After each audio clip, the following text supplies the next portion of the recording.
This is Lowell Joseph Gallen. This is Lowell Show from Jerusalem, Israel. Today is Monday, June 21st, 2021, in the Gregorian calendar, and the 11th of Tammuz, 5781, the Hebrew Israelite calendar.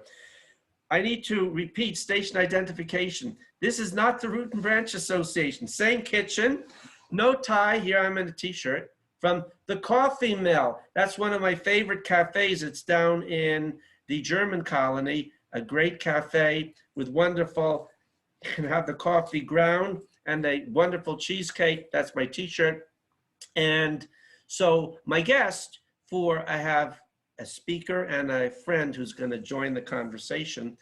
My guest for this program is the millennial Mulan Claire of London, a fighter, a real fighter, standing up to bullies of all sorts, a ethnic Chinese immigrant from Malaysia to England, who has her own opinions and is standing up against all sorts of people who don't like them. I admire that. And joining us for the conversation will be our mutual friend, Zorba the Jew, from Long Island. I was about to say Los Angeles. Long Island, the Five Towns, president of B'nai B'rith, Professor Asher Mattathias, born in 1943 in a cave in Nazi-occupied Greece. Now, Claire is going to be speaking to us about her own unique philosophy, which she is proposing as a good philosophy for a world in rapid change, theologically and philosophically and otherwise. She calls it secular Koranism. Now, for an introduction to our guest, just a minute. Legally trained and theologically knowledgeable, Claire Chow, social conservative and political activist, considers how Jews could facilitate the moral regeneration of the West through the teaching of the Noahide covenant and laws. And she has created her own philosophy, which she calls secular Koranism. Now I'm going to unmute all the mics. Let's see, ask all to unmute. And Asher, Claire, if you would. Now, I hand it over to Claire. She's our guest. She's going to talk to us. And then Asher and I are going to ask her questions. Claire, the floor is all yours. Thank you. Thank you. This is Claire Core from London to Jerusalem and hopefully to the world with my little idea of secular Koranism. Now, many people think of it or confuse it with a new religion, but really, no, it's nothing like that at all. It's just a legal system which I propose should reflect the Quran, because I think the West is now a little astray from where it's supposed to be going. There's rising crime, a sense of rising chaos, and more and more distrust of the government than there was before. And I think this affects minorities, because when the host population gets upset about things, it is usually the minorities who may end up getting it in the neck. And I think it behoves minorities living in the West to perhaps think of the national interest of the Western nation that they are living in. Now, what does that mean? It's obvious that many people will have different ideas about what constitutes a national interest, but I think the national interest must mean having a moral system that allows I hope that the name is drill is not going to be too distracting. The national interest. It's hard to tell what the national interest is in a time of very partisan politicians who will be fighting each other over, it seems to us, almost nothing at all. So what we really need to do is to work out the very minimum a religion ought to be doing for you. And I suggest to you that the least a religion ought to be doing is support marriage and family values and protect the patriarchy, because a patriarchy is a society that prioritizes the preferences of married parents who want to properly parent their legitimate offspring, and a matriarchy is a society that prioritizes the preferences of unmarried parents who casually conceived and casually parented their illegitimate offspring. You can then understand what difference the world, your society would be like if it chose one or the, well, it chose either of them, because the kind of next generation you have would be, well, rather different. Because I think we all know that there are certain advantages in a child having two married parents living together in a loving relationship, and this means that we have to make a different kind of selection for our spouse. This means that the way we choose our sex partner, who must also be our spouse under a patriarchal system, would be considerably different to what it is now. And I believe that in America, the illegitimacy rate is 40%. In the UK, it's over 50%. But the golden thread that runs through all world religions is their collective respect for marriage and family values. And it is both eugenic as well as socially stabilizing to have this kind of society rather than the kind of society that we have now. This is, I think, a very obvious reason for Western decline, in that under the system of a matriarchy, we will have ever lowering standards of education and behavior. I'm afraid I'm finding it quite distracting with the movement. Maybe the screen should be on me rather than on Asha, who's moving about very restlessly, which I thank you. So, and so protecting the patriarchy would be the object of all the world religions, and we find that Christianity is no longer doing this, and it is synonymous these days with liberalism, and liberalism is also synonymous with sexual liberation from the rules of marriage and good parenting, and this has resulted in what I believe we now have as the matriarchy. And this doesn't include just America, but really the entire West. If you look at the statistics for illegitimacy, which there's a convenient bar chart you can look at in Wikipedia under the heading of illegitimacy. So I particularly favor religion, since we already know that moral systems, which I divide between moral systems that are religion and moral systems that are secular political ideologies.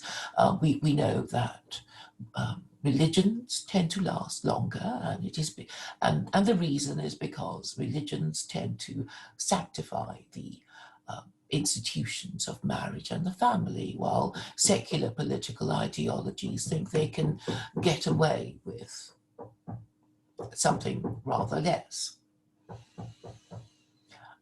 Really, there are only 3 Abrahamic faiths that we can that fall to be considered, really. The other 2, Hinduism and Buddhism, are, as far as I can see, they fall outside the Abrahamic faiths. Buddhism is atheist, Hinduism is idolatry, and there remain, and as you know, there are 3 Abrahamic faiths, and I don't think rabbinical opinion differs on the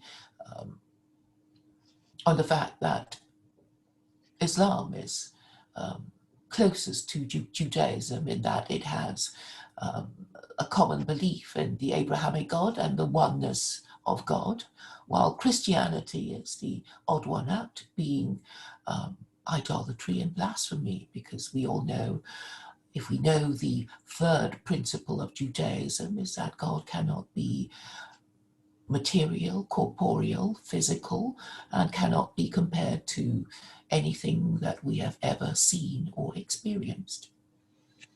Therefore, anything that isn't God, that is worshipped, is idolatry, and idolatry is defined as the worship of anything that isn't God. Clearly, the Christians disagree, and they say God is also Jesus as well as the Holy Ghost. But they are the odd one out, and perhaps they should be. It should be pointed out to them that God's patience might be wearing a little thin at so many centuries of idolatry, and also those who have not perhaps gone out of their way to correct them. And this, I believe, though this is controversial, that Jews were made God's chosen people to teach the Noahide laws to Gentiles. And so I conclude that there are really only two religions acceptable to the Abrahamic God, and that would be Judaism and Islam. And the Noahide laws would tend to suggest to support this contention, because as far as I know, nothing in Islam offends against the 7 Noahide laws. As we know, the 7 Noahide laws are, and I classify them in a particular way, because I believe that the first 5 would not be objected to even by atheists. So that we are clear what they are, I will list them. The first is the prohibition against murder. The second is the prohibition against sexual immorality. The third is the prohibition against theft. The fourth is the prohibition against eating an animal while it's still alive. The fifth is the commandment to establish a court and legal system to administer justice.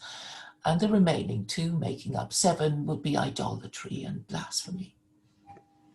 And it seems to me that Christianity falls below Hinduism, because as I understand it, Hinduism is only idolatry, but Christianity is both idolatry and blasphemy. And as I understand it, Muslims consider the sin of associating partners with God to be a very grave sin, indeed endangering one's afterlife, while it only speaks in a mildly disapproving way about idolatry in the Quran. And I know that Judaism considers, has made a distinction between Avodah Zarah and Shituf. And it seems that the Quran would suggest that Shituf is worse than Avodah Zarah. And really what I hope for is that rabbis would discuss this idea, even if they don't agree with my assessment, and perhaps consider ranking the 4 Gentile religions in a way that makes the distinction clear and is probably the most effective and quickest way of teaching Gentiles about the 7 Noahide laws. And so I believe a rabbi, an Orthodox rabbi, would rank. I don't think Reform rabbis would be particularly interested in doing this sort of thing, because they want to go along to get along and fit in with Gentile society, so I can't see any of them making much of a fuss about this, but I believe Orthodox or ultra-Orthodox Judaism would have a bit more to say about this. So I've forgotten what I was going to say now, but perhaps I've said enough.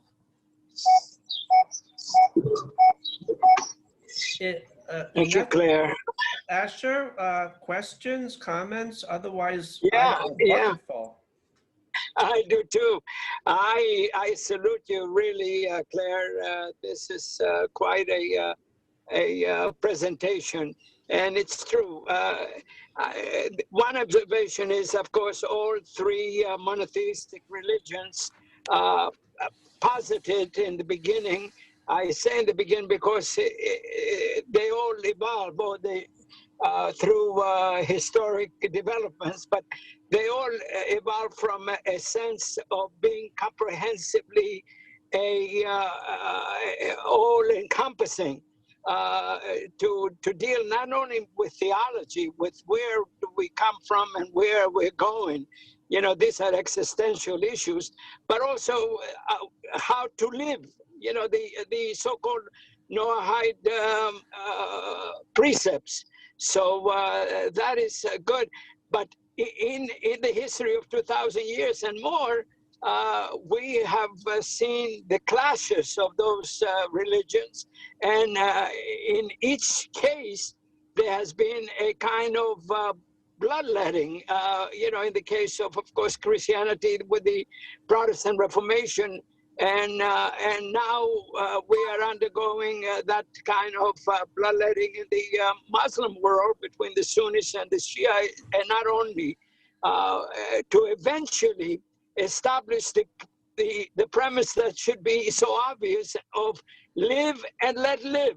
That is acceptance of diversity, that there are many ways to heaven, and let us seek it and find it ourselves. You are right also that the Hindus are paganists, and you would think that paganism, to some extent, has inherent in it the acceptance of and engulfing of new ideas and new gods. But we find in Hinduism the opposite, that there is also intolerance even among polytheists. In contrast to the Greek model, the ancient Greek model, and the Roman model, until they discovered that Jews would not comply with accepting their gods, and then they began to persecute the Jews. But in the Greek model, they permitted, the Jews to practice their monotheism without any problem. So that's another observation that maybe you have a comment to make. I'm sorry, I didn't quite understand your question. It's not a question. It's an observation that monotheism does not often. Monotheism frequently is intolerant, and polytheism is frequently accepting, except when they are the exceptions, where they persecute people who of a particular strain. You know, again, in Hinduism, you have persecution of the Muslims. So I don't know. Right. I would like to point out that chapter 2, verse 256 of the Quran actually guarantees freedom of belief. In fact, I believe that it is that verse that is the basis of the First Amendment, because Thomas Jefferson owned a Quran. The White House Quran is in fact his. It belonged to him, so one must presume that he must have read it. And as we all know, Thomas Jefferson was the man who drafted the Virginia Statute on Religious Freedom, which later became the First Amendment. Yeah. So whatever Muslims do, I think people make a category error in perhaps they do it deliberately because they hate and fear Muslims and they don't particularly like Islam. But I don't think a set of instructions should be conflated with the people who don't read the instructions or follow it. So if there's anything wrong with Islam, it's not because of its instructions, which it doesn't seem that even Muslims follow, but because it isn't followed. And therefore it wouldn't be fair to equate the Quran with Islam or Muslims. That gets to my question. Is Claire, how would secular Koranism work as a civil law in England, for example? And what do you think about Confucianism? Confucianism, in terms of as a civil, legal, social system, seems to be very Noahide to me in terms of the basic principles. Also, with regard to what Ash was saying about polytheism in Asia, in most of these societies, you had basic laws too. You can't just walk around murdering, raping, and stealing. That referred to your doctrines and theologies and philosophies. So in that sense, the basic Noahide laws, I'm not dealing with the idolatry or blasphemy. Here comes last. I'm dealing with, you lived in India, you lived in Thailand, you couldn't walk around the streets murdering, stealing, and raping, unless you had a Sodom and Gomorrah type society. You had to follow basic civil laws. That's what the Noahide laws are. From Genesis 9, if you're Christian, the book of Acts, chapter 15, is, I mean, Maimonides says one should accept them because one believes they were given by God. And my own practical American approach is, of course, that's better. But the main thing is, whatever your reason is for accepting them, don't murder, don't steal, and don't rape. That's pretty universal all over the world. How would secular Koranism work, for example? Let's say it was adopted in England. You live in London. How would that work? Well, it would do the things you would expect Islam to do, which it would be to ban usury. And obviously, with regard to rules on sexual morality, those who have children outside wedlock would be considered sex offenders under chapter 24, verse 2 of the Quran, which requires corporal punishment.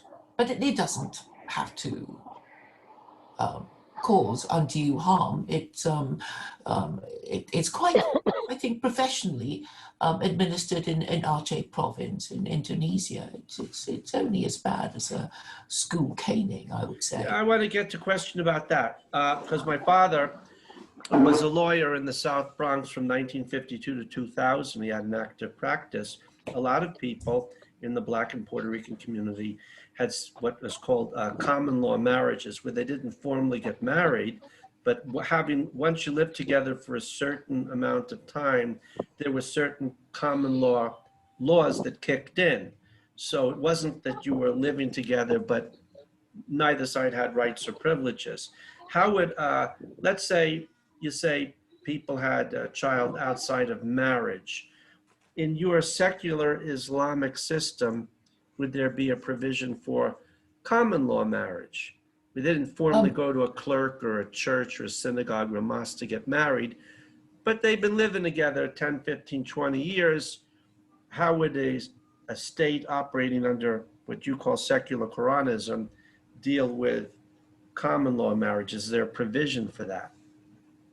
Well, I think that the civil partnership and gay marriage and cohabitation have basically diluted the institution of marriage. If you give people all these marriage substitutes, then they're not going to go for the what would be known as the most expensive form of sex, which is marriage. And this would be, part of the forces that undermine the patriarchy, that undermine marriage and family values, that people are given these substitutes and they are now considered respectable.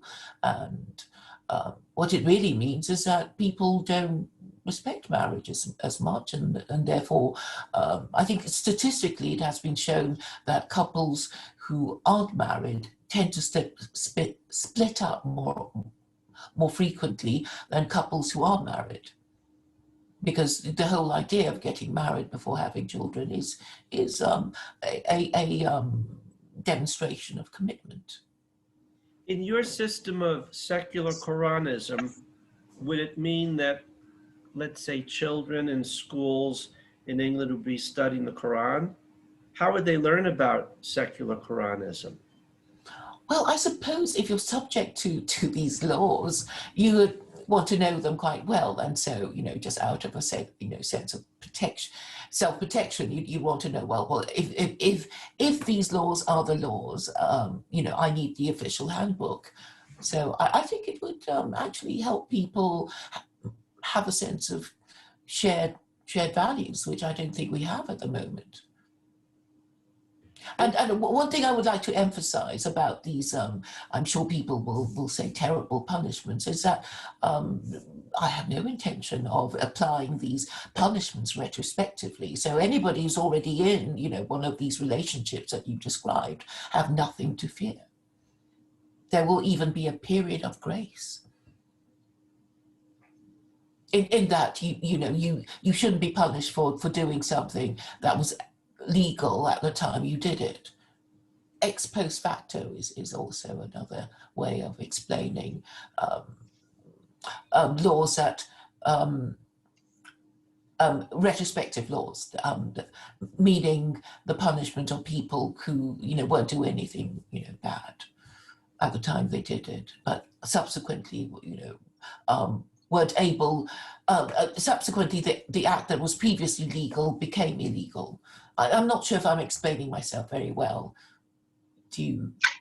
But is there sounds very clear. Claire, is there such a positive reception of your ideas among Muslims today? Which strand of Islam is more inclined to be a little bit more liberal in this regard? Well, there's so many different kinds of Muslims, and we can't really expect them to agree on, because there are already 4 or 5 major schools of Sharia, and then if you look at the Wikipedia entry, you'll find that there are far more. But I think it would be silly to choose a particular school of Sharia, because I think any Western nation wishing to adopt such a thing would have its own legal traditions, which it ought to follow, and and make it unique to themselves. So I'm sure that there have been laws against sexual immorality in Britain. I think in colonial America there was corporal punishment for mothers who had children out of wedlock. So, as back to your question, you were asking me the reception to my little idea. Of course, it's radical. Of course, it's going to upset a lot of people. But you see, this idea is really aimed at people who are most complaining of their government. They think everything's going wrong. There is some kind of Jewish conspiracy because of all the immigration, which is Muslim, which fills them with hatred and fear, and really it is, I think, a sign of being in a matriarchy, because in a matriarchy, all men are lower in status than the unmarried mother, including the President of the United States. And we can tell this by the fact that no president would dream of criticizing unmarried mothers now, because of the demographics and the potential to alienate not only the unwed mothers, but also their sex partners and also their illegitimate offspring. So it's quite a sizable margin, I suppose. So I don't think under the current political system that any president would dare to propose anything, because they would lose votes. And therefore, I suggest that it can only be done in a one-party state, the kind of one-party state that George Washington envisaged in his farewell speech. If you read it carefully, you will see that he speaks disapprovingly of political parties because he saw them as a source of unnecessary division. Yeah, but in practical terms, they also were realists, and they thought, they posited a kind of factions in the separation of powers and checks and balances. That in itself would have been the equivalent of parties, not realizing, of course, that Madison was correct, that the passions of man are such that they gravitate towards political dichotomies. And the best way is to check them, not to negate them, because that goes against human nature as we know it today. What do you mean? Of course, the system is designed to check pointless factionalism. Of course, there will be different factions even within the same party. I think we all know that. Yes, yes. And therefore, you allow these factions to be fluid. They can, we might, you and I, Asha, agree about something, and Lowell might disagree with us, but on another matter, I would, ally myself with Lowell and disagree with you if it's some other matter. So it doesn't have to be set in stone. We don't have to, be permanently put in our, political tribes. We can all be in the same party and see that we occasionally might support each other. Very, very good. That is the genius of the American democracy when it works at best. The idea that we have two major parties until, of course, the Trump era, and even before that, which are Big Ten parties, to mean that you include all diverse opinions and diverse political inclinations. So you can be, as I am, a liberal Republican in some cases, but a conservative in other cases, still within the Republican Party. And the same thing with the Democrats. What has happened, of course, is that, as you also alluded, there has been an evolution of tribalism, that somehow it's a binary choice. Either you are against me or you are for me. There is no middle ground. There is no accommodation. And therefore, we have stasis. We have a paralysis even. We have ineffectiveness. By the way, that in itself is an American construct. The idea that we created the Senate in order to slow down the passions of the House, but not to the extent where you would have inability to govern or inability to do something when persistent election results over several cycles indicate that the American people want a certain reform.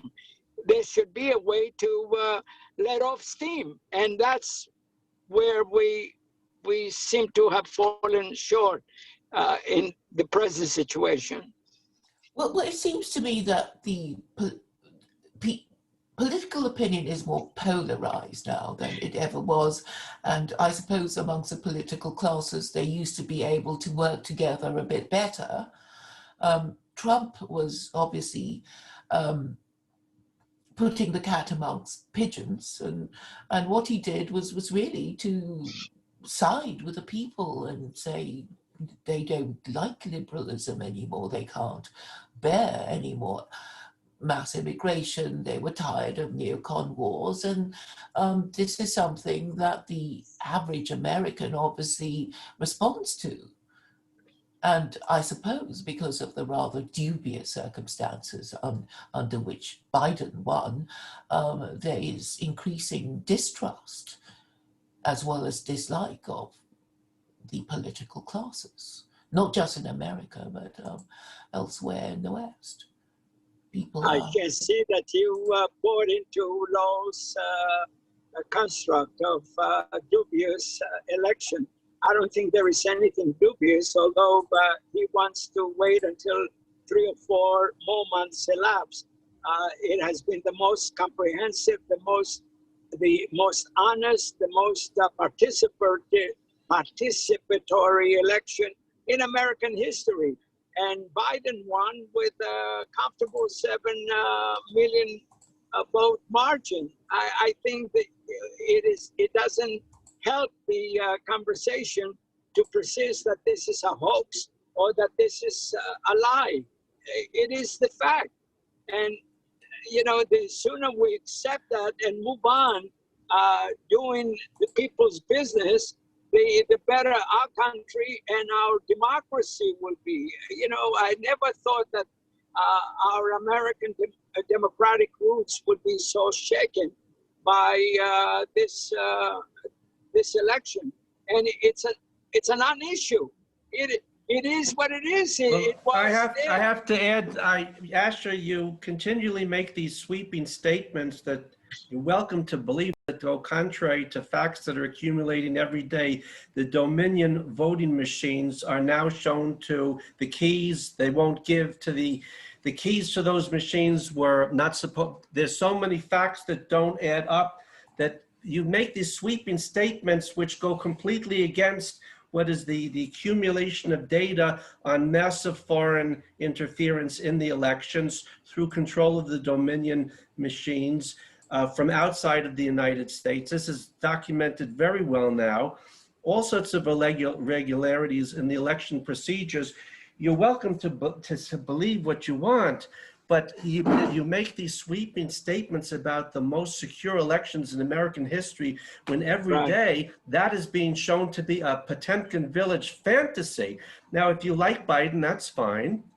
But if the issue is integrity in elections and not cheating, that story that you're telling, which in Hebrew would be called the Sipurei Savta, tales of grandma, is falling apart by the minute as the data accumulates in the forensic audit in Arizona and with delegations coming from states all over the nations with massive irregularities from A to Z. Now, that is not an issue of whether one is a Democrat or Republican, left wing, right wing, or chicken wing. Lowell, what did Gertrude Stein say? There is no there. I'm waiting. Well, actually, I told you also, you can check every day the Gateway Pundit, which is a very reliable, it's also very pro-Israel, a very reliable source of daily updates on the scandals and not just small irregularities, massive irregularities and all the procedures not followed all over the United States. And this is where it's going to fall apart. And this won't be a Democratic or Republican issue. You like Trump, you don't like him. Already Ratzenberger in Georgia's backing. Well, I didn't know about all sorts of people are trying to CYA now as they're getting caught in what is the greatest election fraud in American history. Now, to make a sweeping statement, it's the most secure. Again, you can like Biden if you want, but that doesn't relate to states. Republican secretaries of state have endorsed everything. They're turning out to be frauds, and it's turning out that I'm sorry, Asher. How about Republican judges? Judges that threw out one after the other. Because they didn't want to look at. They didn't want to look at the cases. They just said this has no standing. All this is going up in smoke, Asher. And as I said to you. I said to you, the Supreme Court rejected him. The Supreme Court said that all they said is we won't deal with this issue. Now, again, Lowell, can we wait until the decisions come? Yes, and I'll tell you when they will be coming. They'll be released in August, and when they're released, it's going to cause a massive crisis in faith among Jews affiliated with the Washington establishment. Just as you expect Trump to march into the White House again by August? What will happen is the elections will be declared invalid, and the military will move in until. Yes, that's right. Now, you heard it God to me forbid. now. God forbid. The military will move in because the government that's sitting in Washington will be regarded as having no standing as the states one by one decertify the votes. But that's a whole issue. Let's leave on the side. You'll see that very Yeah, soon. let's wait and see. I feel very sorry for the modern equivalent of the Jewish Stalinists of 1956, when Stalin's crimes were revealed at the party Congress. Many of them said that's a propagandist, conspiracy theories. There was no Holodomor in the Ukraine. There was no Gulag Archipelago. It never happened. That's anti-Stalinist propaganda. No, don't compare Stalin. Don't compare Stalinism with the American democracy. It is American democracy has nothing to do with Joseph Biden and the crew that's sitting in Washington now. When you will see what's revealed, you will see that these people have nothing to do with the perversion and distortion of American democracy and undermining it at every level. You're dealing with the greatest revolution now since 1776. It will all be factual, will all be legal, including the phony insurrection on January 6th, which is now coming up more and more, was staged by Antifa, Black Lives Matter, and criminal elements within the Department of Justice and the Federal Bureau of Investigation. The whole system is going up in flames. Try not to embarrass yourself, Lowell. No, I'm not embarrassing myself. I'm following how this is playing out day by day. Okay, I'll wait. You won't have to wait very long, Asher. Lowell, can I just get in? Oh, yeah. Well, I'm just at the train station. How are you? How are you, Claire? How are you? Can I just ask, Asher, I don't know if I understood it correctly, but they mentioned that in future, or in some states, you can appear for your voting without any registration documents. Maybe I got that wrong, or maybe I didn't understand it properly. But is that a reality, that somebody can come to vote and they don't have to show their ID documents or any documents? I did not have to show any ID documents because the election worker knows me and knows my wife. Immediately we signed, we voted, and we went home. Yeah, you do not have to. This is but actually, that means for suppressing the vote. But actually, that can lead to such tremendous fraud. No, there has not been such tremendous fraud. There was a case of wrongly cast ballot, and it was done with it. It's not a massive thing. But Asher, we have to go back. Been. It is the most massive in U.S. history, and you'll see that in a few weeks. Already there are hundreds of thousands of. If you know, I'll tell you where to look, but you don't want to go there. You want to go to the New York Times, which is controlled by Carlos Slims. Go to Gateway Pundit, you'll get the daily reports. But you don't want to see that. You're doing what Claire had asked us not to do, to consider not to embrace Jewish conspiracies or otherwise. I'm sorry, you're emotional. This is not about conspiracy theories. This is about realities. So to use these terms like conspiracy theory are irrelevant. The this is being documented by the hour. So without embarrassment theories, I feel sorry for the people in the 5 towns and the people who supported Biden when they'll see. No, most of them supported Trump. That's why it makes my existence in the 5 towns so they supported Trump. Troubling. Well, I feel sorry for people who are going to be very disappointed when they discover the scale of the corruption going on here. You can go in and vote without any ID. Can you go in and get a driver's license without ID? Of course, it's absurd. But this is what people want, who want to corrupt the American system so that people who aren't citizens can vote, so you can get your candidates in. And then there is no democracy anymore. And then you really have a one-party state. Since I'm a senior professor, I'll open by closing this part of the conversation by saying, if it takes forever, I will wait for you and your evidence, which will be forever. No, you won't. Don't worry. You'll have to wait about 4 weeks. But it's already there Okay. if you want to see. It's falling apart I by the do, hour I in state do. after state. But you don't want to look. I Okay. tell you where to go. Now, Claire, let's go back to you. All right. In secular Koranism, how would Muslims who are religious Muslims relate to the idea of secular Koranism in, for example, Western societies? Yeah. I would imagine that they would be, they should be happier. I'm sure that a lot of them will say, oh, it's not quite our thing, and and they will, I hope they won't make the perfect the enemy of the good. And even then, if we wanted to choose a particularly, Muslim form of interpretation, there will be Muslims who will be saying, it's got to be their interpretation over the one of the other lot. And I think that the best way to reform Islam, as so many Westerners have been talking about, would be for Westerners to adopt it themselves and, show show the people who might have, in past ages have distorted some principle of their religion or ignored it because it didn't suit them.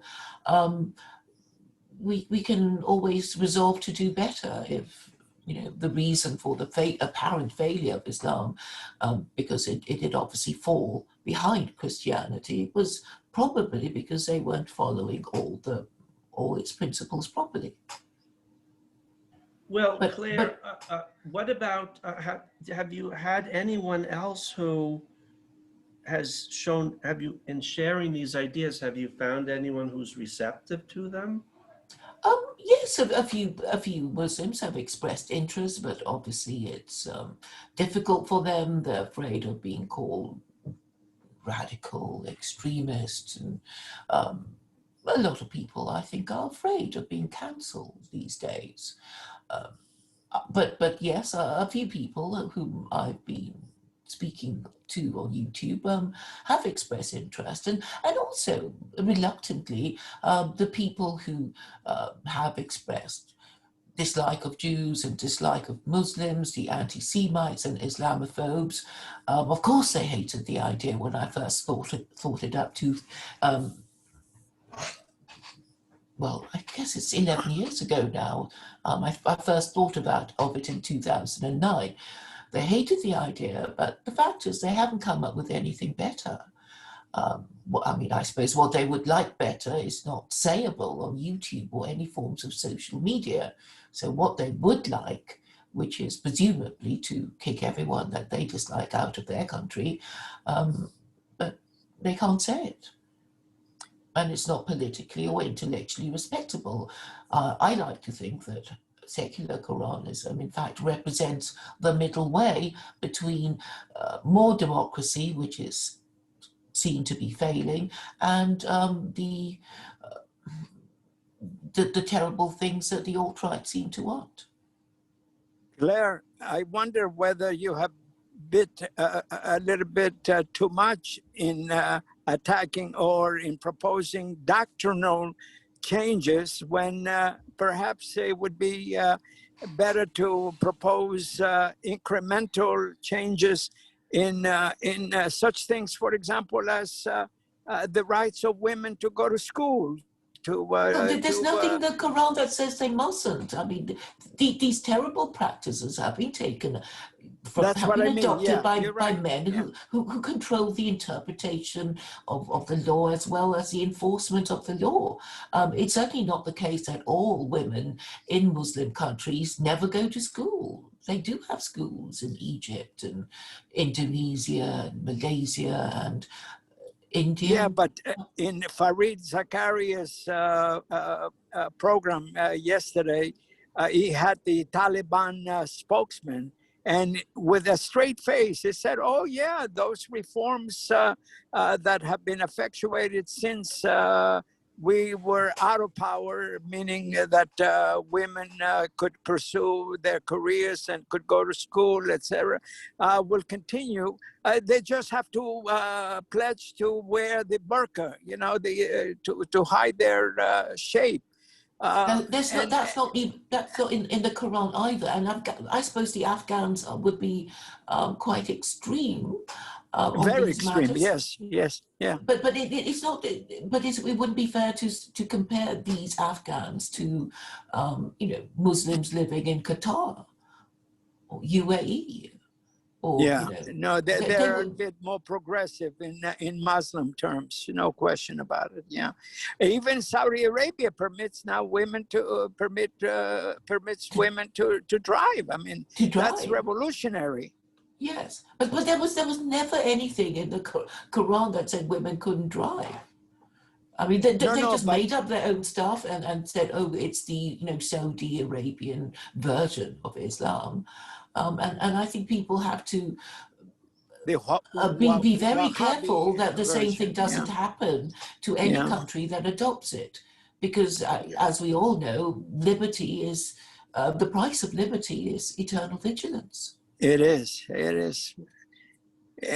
We take so much for granted in the West. It's unbelievable. How many times I project myself in some of these societies, and I think, I close my eyes and I said, either I would be a revolutionary or I would be dead.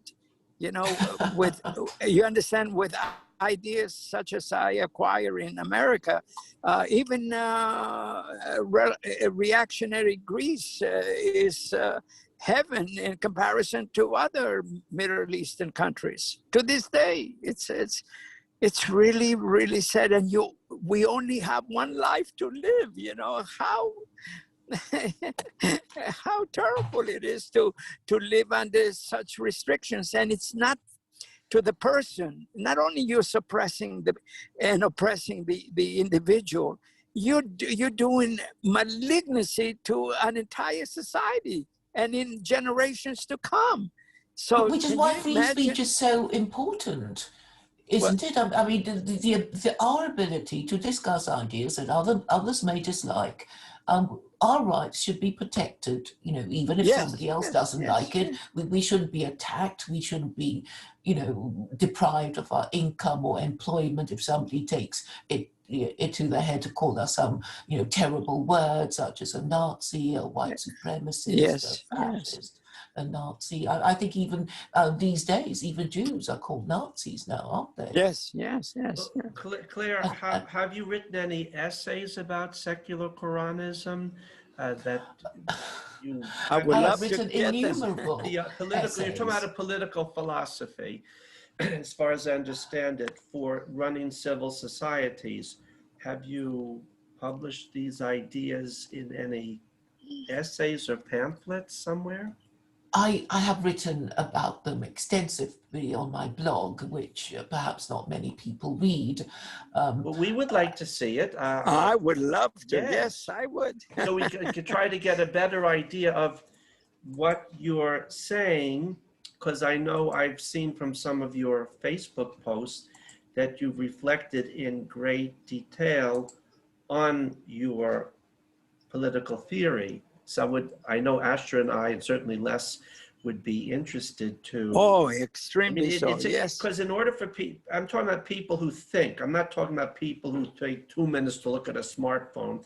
People who take time to think about issues such as political philosophy and would read John Locke or Hobbes, the Scottish political philosophers, and take ideas seriously. Say, okay, what? Because I know that you would like to see in more depth what you're saying here. Then I could. Right. And you will get some feedback, by the way. I'd be delighted to give you some. Yeah. Thank you. I've got a short post on secular Koranism. Beautiful. I can post it in the chat.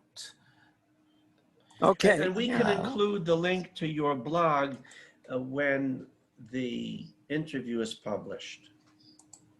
Yes. So and you always have access to my email, Claire, Asher J. Matt at AOL, and he will come directly to me, and I will attend to it immediately. Asher is a professor of political science. at St. Oh, I John's didn't know University. that. I think Yes. That's that's very I got it. interesting. Yes, yes, you are absolutely Ah. right. So And may I just say how, yeah, I think I've explained to you the reasoning behind my thinking in that, in my view anyway, that the Quran is the best available guide, and there is a White House Quran, and and we can see that it the liberal achievement, or what Yes, we think of as a liberal achievement, is the First Amendment of the American Republic. But if it was indeed based on chapter 2, verse 256 of the Quran, then it does seem to suggest that maybe the Quran is not such a terrible book after all. And perhaps the reason why people think that is because they don't read the book properly. And I suppose, most people don't like reading anyway. No, but we can appreciate that there are passages, the Old Testament and the Quran that today, by today's standards, we would find abhorrent, perhaps, but such as the Yes, there are 36 capital offenses in the exactly. Torah. Yes. But again, we have come a long way, as the song had it in the 60s. You come a long way, baby. And that was in reference to what you said, patriarchy, Yes, and the fact that we you have will to be get rid pleased of to that. know. Yes, Yeah. you'll be pleased to know that the Quran hardly ever mentions the death penalty at all. I mean, Right. it says that, in the interest of justice, the death penalty, must sometimes be imposed, but it wasn't saying death for, everyone for, any little thing. I'm afraid that the harshness of it comes from the Hadith, when presumably the Muslims of the time didn't think the Quran was being quite harsh enough, and sometimes prefer the Old Testament punishments. Well, not only in those days, but in nowadays, all you have to do is consider the atrocities of ISIS, for example, and the Wahhabis who on a regular basis in Saudi Arabia, until recently, perhaps we haven't heard of late such condemnation. They would have public executions, beheadings, as if this was an entertainment. Also, of course, a salutary warning to anybody who would stray from orthodoxy. Yes, the deterrence factor. I believe that Judaism has four methods of dispatch: death by fire, death by stoning, death by strangulation, and beheading.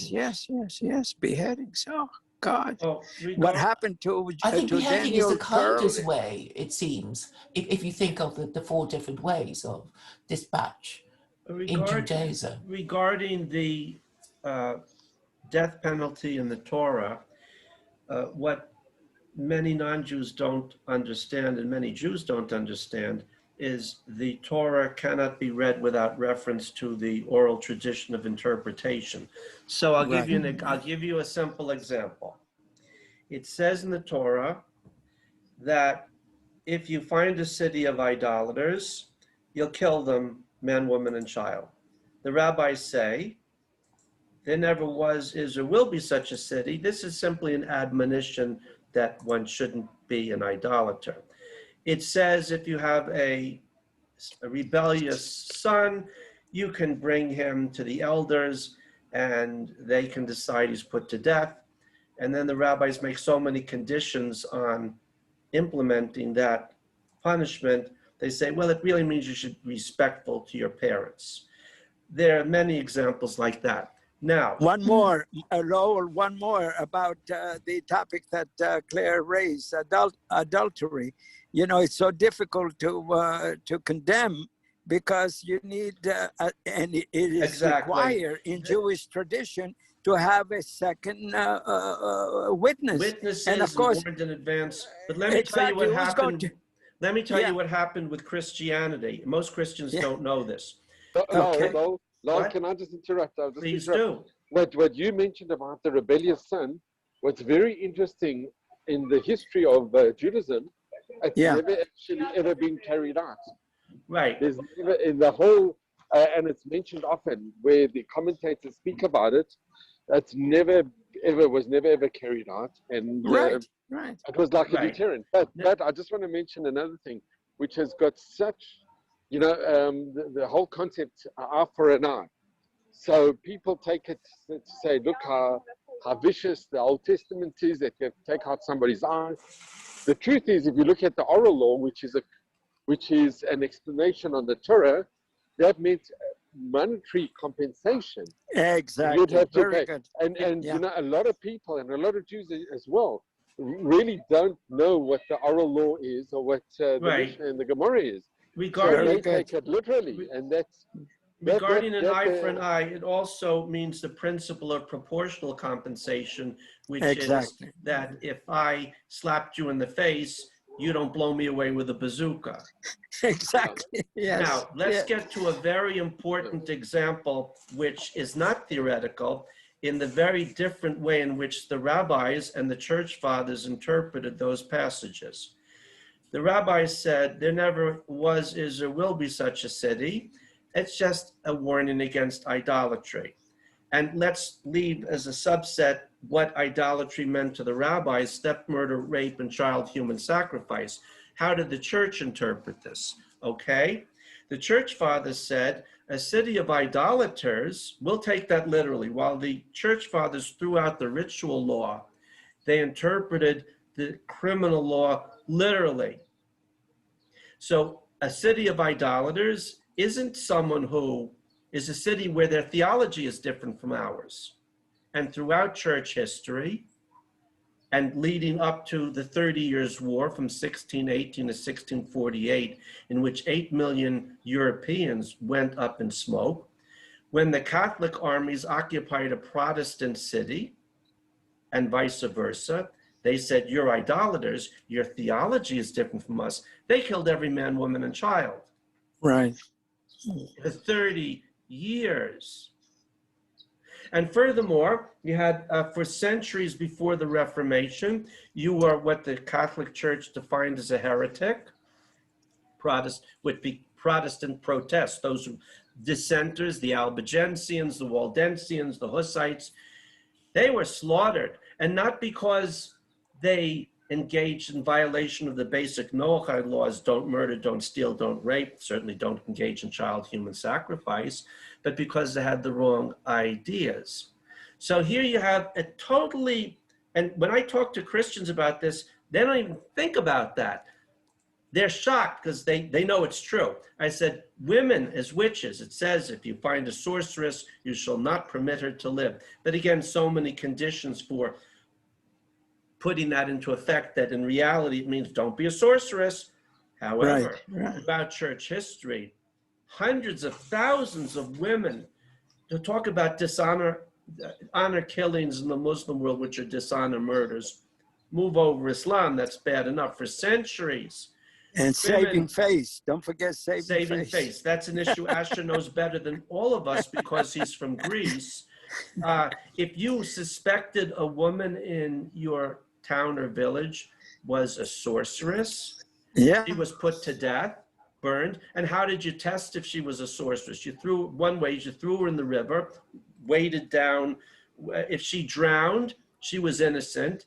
And if she floated, she wasn't. If she drowned, she was dead. And if she was innocent, and if she floated because she wasn't, then you killed her. Either way, you don't like your grandmother, your aunt, you want to steal someone's property?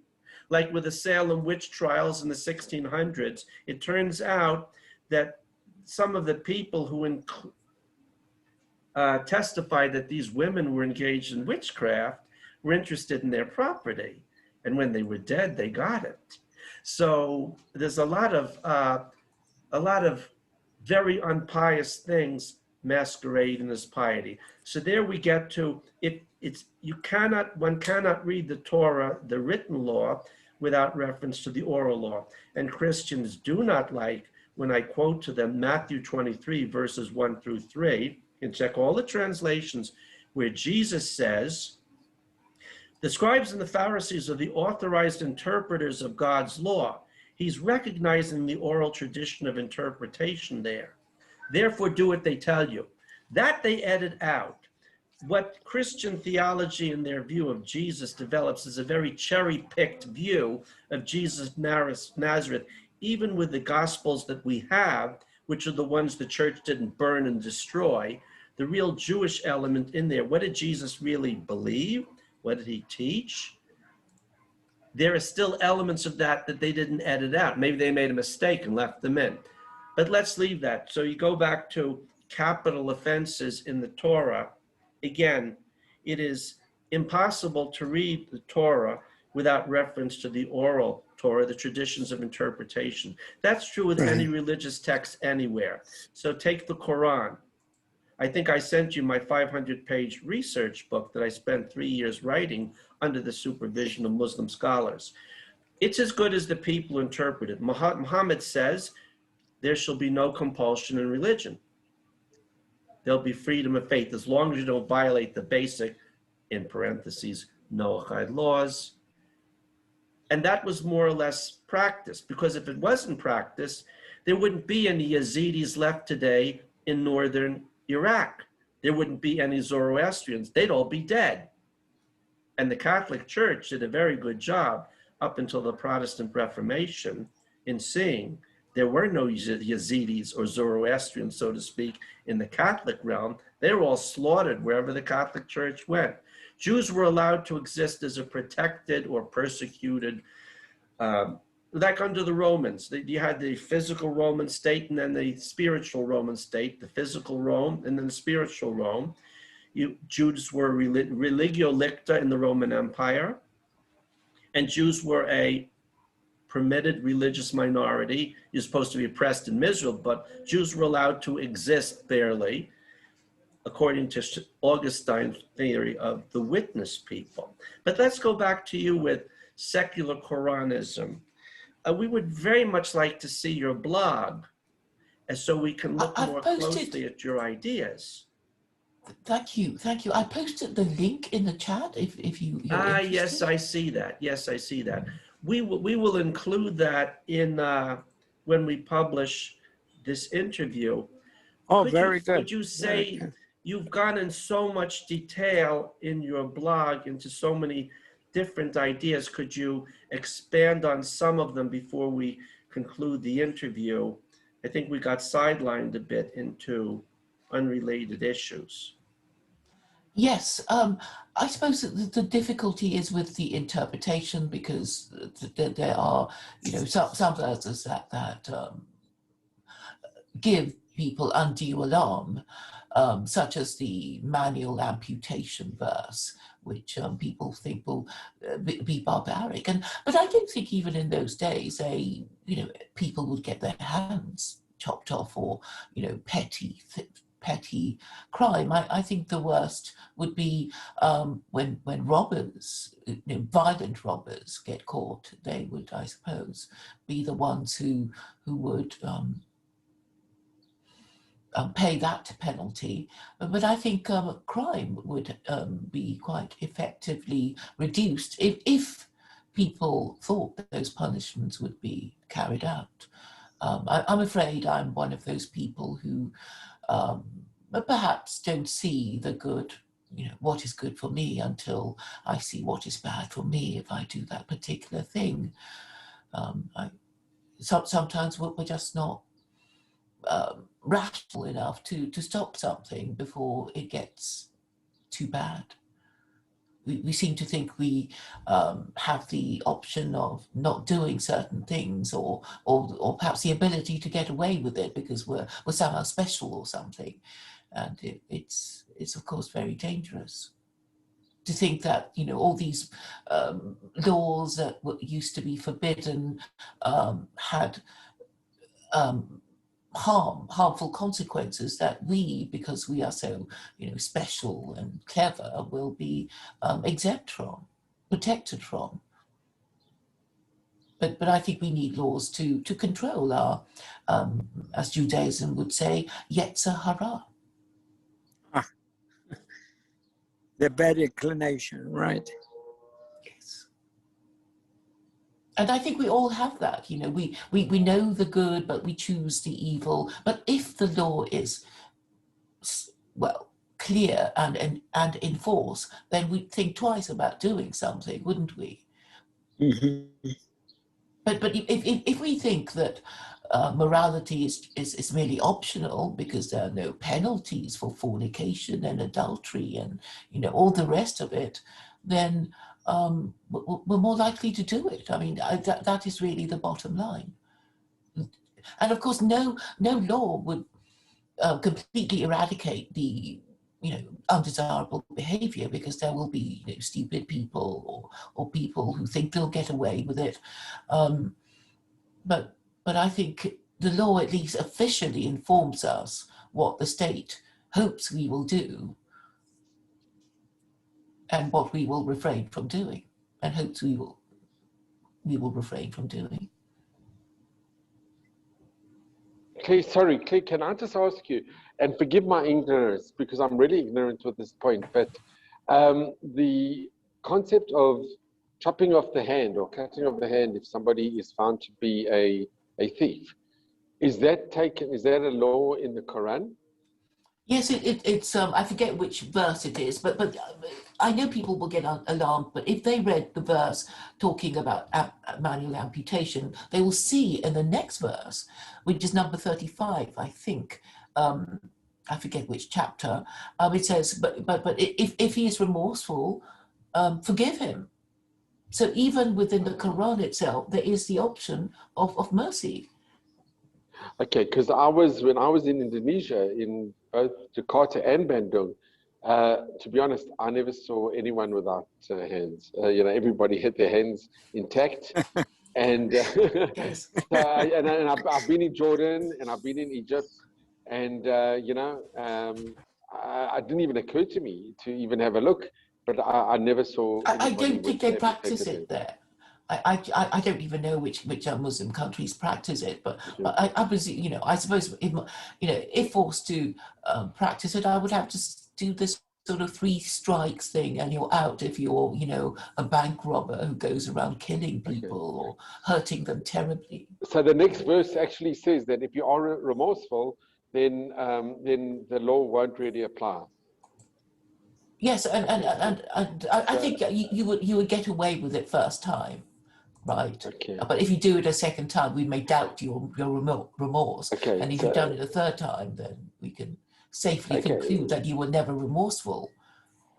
Okay, thanks for because it's got a lot of issues there. Because what happens if one is starving and you want to steal food to save your children?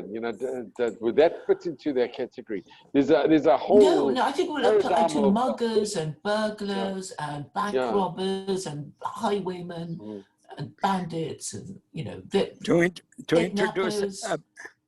to introduce a bit of levity, before the Me Too movement and the picadillos of presidents, former presidents, there was the famous interview that candidate Carter granted Playboy magazine. Can you imagine? In those days, this was very highly risque. And the reporter asked him, have you ever committed adultery? I mean, this is never heard of, that a candidate would be asked such a question in those days, in 1976. And without thinking twice, he said yes. So immediately the reporter jotted down, boy, this is some scoop. Can you tell us about it? Yes, I committed adultery in my mind. Wow. So I wonder, is there such a thing? I mean, we can go through this and we can understand that thoughts and intentions are not the same as actions. Of course not. Okay, I mean, this has been, by the way, I would be tested mightily about this for the next 2 months, as I'm going to be driving my wife to JFK Airport to spend 2 months with her mother, 97-year-old mother, tomorrow in Greece. So I thank God for FaceTime and WhatsApp and, that kind of thing to keep us connected. But who knows what will go through my mind, you know. Well, but it's okay. Your mind is free because the Quran says there is no compulsion in belief. Truth stands clear from error. Thank you. By the way, again, it is such an extraordinary thing that 55 men, and you tell me that that God is not American. 55 men in the summer of 1787 sat in Independence Hall to carve out the Constitution. Can you imagine? And one of them, Thomas Jefferson, he has this inscribed in his Jefferson Memorial. I have declared eternal enmity over those individuals who hold human mind in hostage, or, you know, I paraphrase to that extent. It's an amazing statement, you know, that freedom of thought, freedom of speech, freedom of religion, freedom of the press. It is a remarkable achievement for their age, you know, and we live with that. And some societies are slow catching up, that's all. And we should help them. And thank you, Claire. You're doing a fabulous job in educating us and informing us. Well, I really use a few principles, you know, to promote my little idea, really. Thank you. I think that Asher is a professor of political science. What's my background? Religion and the philosophy of science. Right. Right. Lowell, you must tell us about how you were reading the Quran under the tutelage of a Muslim. Oh, that's a whole nother story. I'll be actually beginning a monthly Islam-Israel Fellowship seminar because I've been asked to. People say to me, where are all these verses in the Quran? Well, since I spent 3 years writing a 500-page, what the book does is it's written under Cracking the Quran Code. It's available for free download from academia.edu, where it shows that it's divided into a couple of sections. It has some essays, but in terms of text and commentaries, it shows that the Quran, as understood by the mainstream Muslim commentators, acknowledges God's land Torah and people covenants with his chosen people, Israel. Now, this has radical implications for Jewish and Israeli relations with the Arab and Muslim world, because they take ideas and theology seriously. If you can show them, the Quran says God gave the land of Israel to the Jews, actually all 12 tribes, and furthermore says we would come back at the end of days, and that God gave us the Torah, and that God chose us to be his chosen people, to live according to the Torah in the land of Israel. This has radical and revolutionary implications for Israel's relations with Arab and Muslim nations. By the The way, Muslims thank you don't very like much chapter for giving me 17, that verse link. 104. Exactly. Yeah. That's the one which deals with one of them that deals with the return. Chapter 17, Bani Israel al-Isra, deals with the first, second, and third temples. And I have in the book also a section on Jerusalem in the Quran,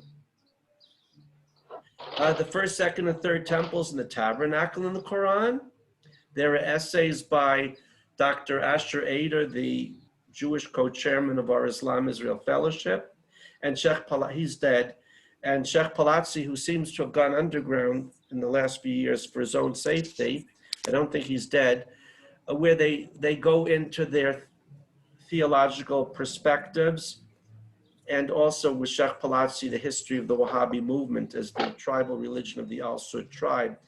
It's in the book. So I've been asked by people, well, present it. So very soon I'll be beginning a monthly seminar where I quote chapter and verse, since the Israeli government is not doing this and Jewish organizations are not doing this here and there. And I spent 3 years writing the book. Under the supervision, I'll tell you who. Sheikh Palazzi was a Khalifa, a leader of the two main Sufi Muslim movements are the Qadariya and the Naqshbandi Sufis. And in general, they're very friendly to Jews in Israel. The head of the Naqshbandi Sufi order in Israel, Sheikh Abdulaziz Bukhari, I wrote it under his supervision. He died a few years ago. He was head of the Uzbeki Muslim community in Israel, about 5,000 Muslims from Uzbekistan who, for reasons of prayer and meditation, came to be near Jerusalem several centuries ago. Most people don't even know they exist. And Sheikh Palazzi was a Khalifa, a leader in the Qadariya Sufi movement in Rome. So the book was prepared under their supervision, even though it's written in English, primarily for the Arab and Muslim world. And these ideas are spreading. All you have to do is look at the internet. There are more and more Muslim religious leaders speaking out about this. Again, it's the little boy who tells the emperor he has no clothes. They know this themselves. But this is, even Hamas in or Al-Qaeda in one of their publications, memory translated and said, yeah, God gave you the land of Israel. You're not prepared to fight for it if you don't deserve it. They know this. So I will be dealing with that verse by verse, commentaries by commentary. It's going to take several years in a monthly Islam-Israel fellowship seminar that I'll be giving in our Root and Branch lecture series. There it's not secular at all. It gets very theological, and it relates to when you're dealing with people like Muslims. Now, the Muslim world has about 1 billion people, only 200 million of them are Arabs, who take their religion seriously. You can talk to them based on that. Say, yeah, really, it says it? Well, I have to rethink what I've been told. This also gets into very touchy issues for Jews because, for example, there are several verses in the Quran which say, and Jews like to quote this to sound very authoritative, but they only quote half of it. Allah turned Jews into detested apes and monkeys. Doesn't that sound anti-Semitic? But they don't read the second half of those verses, which in each case say, Jews who did not observe Shabbat or did not keep kashrut, Allah turned into detested apes and monkeys. Secular Jews don't want to hear the second half of the sentence. What? I have to listen to that from some rabbi in Bnei Brak. Now I have to be nude and Jewish guilt routine by a Muslim imam. It's better I can deal. They want to kill me. What? They want to tell me I have to pray in the synagogue, I have to keep kashrut, I have to study the Torah, I have to live according to it. I don't want to hear about that from Muslims. So this is all in there. Another simple example, but this is your interview. I would really be dealing with this. Jews who try to sound educated say, do you know there's no reference in the Quran to Jerusalem? Well, the fact is, I have a whole section on that. There are many references in the Quran that Muslim scholars interpret as referring to Jerusalem, and they quote then the Jewish prophets, the Israeli prophets from the Bible about it. And I say, well, Bubby, did you know there's another book in which Jerusalem is not mentioned by name? What is it? It's called the Torah. Then they're silent. Why? Because they can't, as Asher deals with this in the issues of cultures with face saving. I've said something stupid. I look like a monkey, but I can't lose face because I'm a Jewish or Israeli world's leading expert. So all sorts of issues come into play here, which involve emotions, status, face, money, grants, power, having to rethink for Jews relating to Muslims and Arabs, or Arabs and Muslims relating to Jews, all these questions. And well, if it was there all the time, why didn't anyone tell us? I don't know why anyone does or doesn't do what they do or they don't do. I only know what I have to do. And I can't deal with the problems of people who have the issue of losing face because the little boy, in this case, this ancient Israelite autist said the emperor has no clothes. That just can't be my problem. You have to save lives here. And if ideas can save it, then we'll use them. But we want to conclude with you, Claire, because this is not my lecture. This was to try to understand what you mean by secular Koranism. And I see that certainly Asher and I, and sure Les, want, before we can really have intelligent questions to ask you. Since you've written and thought so deeply on the subject of civil society and political philosophy, we really need to go and read what you say in your blog. I've seen fragments of your comments where I see the depth of your thought. So I can only say that I have to apologize. We've been able to ask superficial questions because we're not really familiar. It's like I would come into class at Swarthmore College and say, okay, today we're going to study the scholastic theology of Thomas Aquinas. I didn't read anything you wrote. So what can I really say or ask? Well, actually, I devised this 10-question survey, which I think will be very informative. So by answering these questions, you would actually discover a lot more about the secular Koranism. And also, really, you would only know it if you read the Quran itself, and then you would know which questions to ask. Well, I'm one of the few people who can actually say, I spent 3 years going over it verse by verse and commentaries by commentaries. So that's not a problem for me.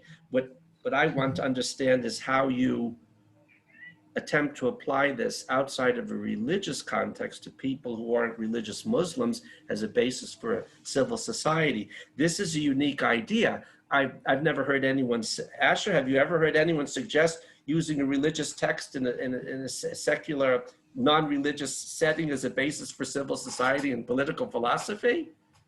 I've never heard of that. So it's a troublesome. It provokes a lot of study. Yeah, I do not know, but I know that I studied the Quran years ago in conjunction with a penetrating self-education that I undertook of all the religions. I still have the tomes: Hinduism, Buddhism, Wow. Judaism, and of course the Islam and Christianity. And it was fascinating. I read it and I said, this is a religion of love to some extent. It's just that people have gone down the wrong path, as fundamentalists would do, I think. So we have to try to help bridge the chasm that exists among the Abrahamic religions, and none more than Christianity, because we live in a Christian environment. And to talk about the Trinity, which very often goes down the primrose path of intolerance, to thinking of the unholy Trinity. How do you mean that the Son is superior to the Father? Because the whole religion concentrates on the passion of the Son, and of course, as you mentioned, the Holy Spirit. If that is not idolatry, I don't know. How about the icons? Even the icons you can exist in the Orthodox Christian rite without iconography and statues.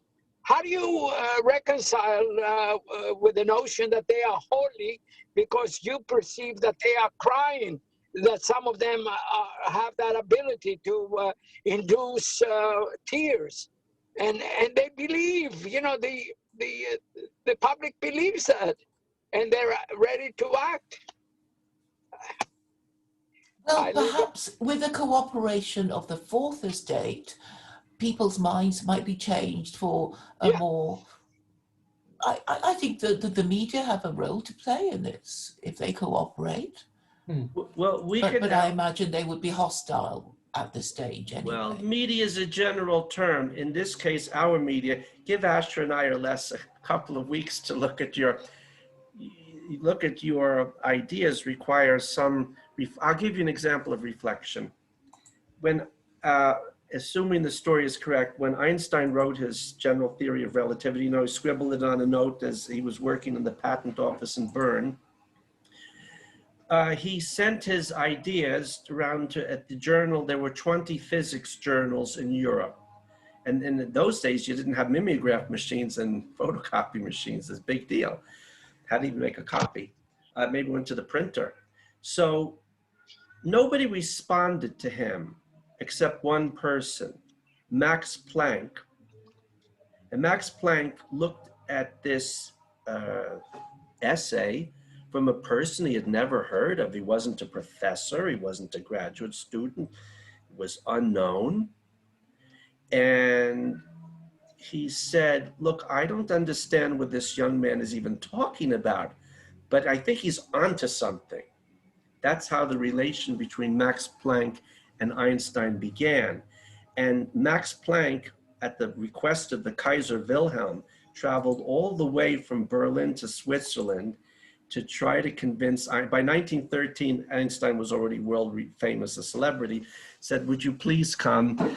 Kaiser Wilhelm wants to establish the Max Planck Institute in Berlin, and I would like you to be the head of it. And Einstein looked at Max Planck, who was much older than him, as a kind of father figure. And maybe it's being a little unfair to Max Planck, but in 1933, 20 years later, when the Nazis came to power, Max Planck didn't say anything or stand up. I'm not sure in those days, standing up to Hitler meant you were put in Dachau or someplace, and there were a few people who did it.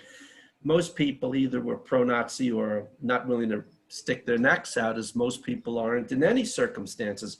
Max Planck didn't back up Einstein. Einstein never forgave him, and I think didn't talk to him anymore. And very soon thereafter left Germany for Belgium, and then Belgium for the United States. But my point is that when Einstein sent his essay around to the physics journals, no one even responded. They didn't try to steal his ideas. He can consider himself very fortunate for that as a young man, unknown, because that often happens in the academic world, and go run after the people who steal them or fight with them. And Max Planck did listen. So before Asher or I or Les can intelligently talk with you about your ideas, I think we need to have some familiarity and more depth what those ideas are, and that will require researching what you've written on your blog. We have homework to do. A lot of homework, because we all take ideas seriously. And again, if I would come into class at Swarthmore College, and today we're discussing Thomas Aquinas' Summa Theologica, one chapter or one page, and I didn't read it. I can't really ask questions or make intelligent comments, can I? Well, I suppose the best questions would be, about the interpretation of particular verses, but unless you have read the particular verses, you wouldn't know what question to ask, I suppose. Right. Well, in this case, I'm interested in the particular verses of your essay, not so much the particular verses of the Quran, but your essay will, of course, refer to those verses. That's no problem. I want to see how you interpret them. Of your survey, the 10 points of your survey, too. I like that. Which survey is that? I posted it in the chat. She has a 10-point survey. I didn't see it. I didn't see it. Sorry about that. That would, okay. Yes, now I see it. Okay, so forward that to me. I hope I can get that by the time I get home in the email. Right, I will, just a second. I'm going to, right, I've got them now. I will send them to you, Asher, both to you and Les. Thank you. I've got them up on my screen here, Claire. So, you're amazing that if there is a job to be done, you do it yesterday. That's good. Well, this actually, is my usually I'm very slow, but in this case, I just copy, paste, and then send in a Facebook message. Okay, so you'll have it's sometimes. Usually I'm very slow in doing anything, but in this case, it's easier just to do it right now. You're very modest. You're not so great to be so modest. Well, remember that. Let's see. What Churchill was once asked about someone and said, "Isn't so and so modest?" And Churchill replied, "Yes, he has much to be modest about." So, Claire is in London, in England's green and pleasant land, and Boswell recorded that Dr. Johnson said he who has grown tired of London has grown tired of life. I love to quote that. Someone, a wag, said the other day, well, Boswell wasn't talking about London now. He might have a different opinion where there's so much trouble there. So Claire, I want to thank you. Again, this is an interview with you for my personal YouTube channel. Les and I have done a number of interviews over the year now. Asher is joining us too. This is not the Root and Branch Association. Have much more latitude to interview anyone about anything, anywhere. An interview doesn't necessarily imply an endorsement. So I'm glad we had an opportunity to begin to attempt to understand your unique, I don't know anyone else that's a unique theory of civil society, political theory for civil society. I don't know anyone else who has made, this is your unique contribution. So we have to go take a closer look to see, Asher agreed, what it is that you're talking about, like Max Planck did with Einstein and his theory.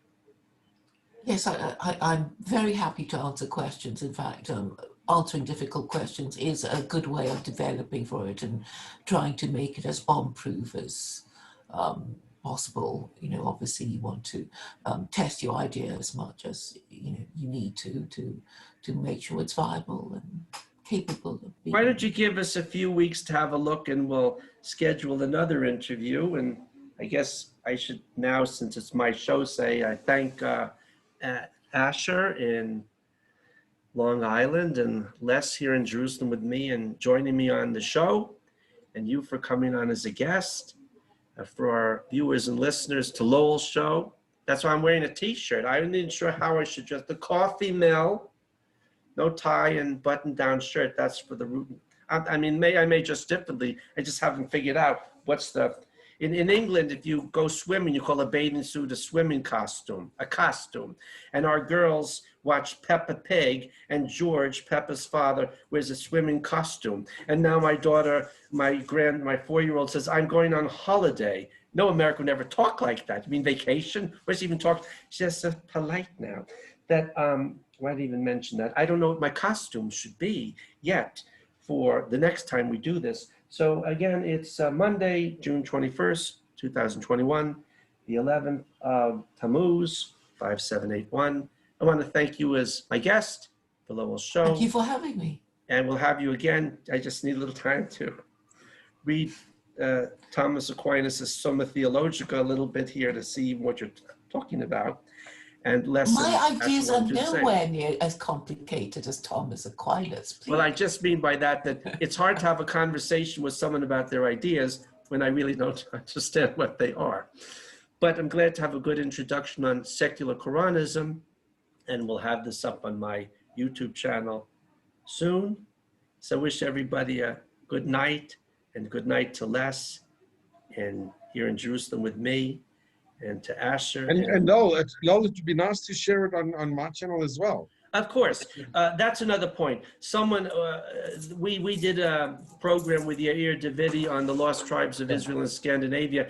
I realized things that are self-evident to me are not self-evident to others. And people ask, well, our Zoom session will be recorded. That's the whole idea. Otherwise, it's not a private conversation. If it was, then of course we'd say it's private. It's not for recording. And we want people to share the programs on my show, on Root and Branch, anywhere and everywhere. We don't want them to say, well, it's copyright. No, the idea is to get it out there, as Stonewall Jackson has said of his approach to fighting a battle, be the fastest with the mostest. So we want to get it up on the internet and out. So yes, Les and all your friends, you can load it up to your Facebook page. I only recently started doing that. We got a lot, I think we have a lot of good stuff, and getting it up and out takes a little bit of time. So you're welcome. Please put it up on your Facebook page under videos if you like it. Have all your friends share it. I hope we'll see you in a few weeks after we've started to do our homework, Claire. Again, Claire Chow, an ethnic Chinese, Yes. immigrant to England from Malaysia. And I have chosen the nickname, which Claire has not objected to yet, of the Millennium Mulan. And for those who don't know your Chinese culture, she is the Chinese Deborah and Joan of Arc. And every who supposedly lived thousands of years ago, but every Chinese person knows this story. The idea of a girl who breaks all the rules with China's very rule-bound, foot-bound culture resonates among billions of Chinese over the centuries till today. I think that really says something about Chinese culture. And the other side of people say, you know what, maybe it's good once in a while to have a girl who breaks all the rules. As Asher said, liberal. So good night. Good night. What was his name? Jimmy Durante would say at the end of each program, good night, Mrs. Calabash, wherever you are. He never said who Mrs. Calabash was, but it seems to be that his beloved wife, when she died, he didn't want to use her name, and he would say, good night, Mrs. Calabash, wherever you are. I would just say good night to all our viewers, wherever you are, and see you again for later shows. Asher, you're muted. We can't hear you. No, George Allen to Grace. Say good night, Gracie. Good night. Right. Good night. Thank you, Zorba the All the Jew, best. and our favorite dentist, Dr. Les. So good night to everybody now. You know what, Bye-bye. Lowell, I'm just going to show you guys this. Look at this. Lowell, I think this you'll find quite interesting. Yes. Yeah, I don't know if you... Yes. Yes, it's very important. I think I've seen that. I think I might even have that. I got it years ago. There have been a number of books written on Jewish thought as reflected in the Quran and rabbinic sources and agadic sources. The Quran is filled with stuff like that. I mean, Muhammad woke up most of what he thought from Jewish and Christian theologians he met or people he met on business trips and his with Khadijah's caravans going. What did people talk about at night? They talked about religion. So they shared their ideas, which is wonderful, actually. Lowell, thank you very much. By the way, Lowell, today is the 68th anniversary of the Altalena incident. I didn't realize that. Thank you for reminding us about that tragedy. Unbelievable. Yeah. Okay. So good night to everybody, and we'll meet again soon after we've done our homework. Amen. Good night. Amen. Good night. Good night. Bye. Okay, good night, everyone.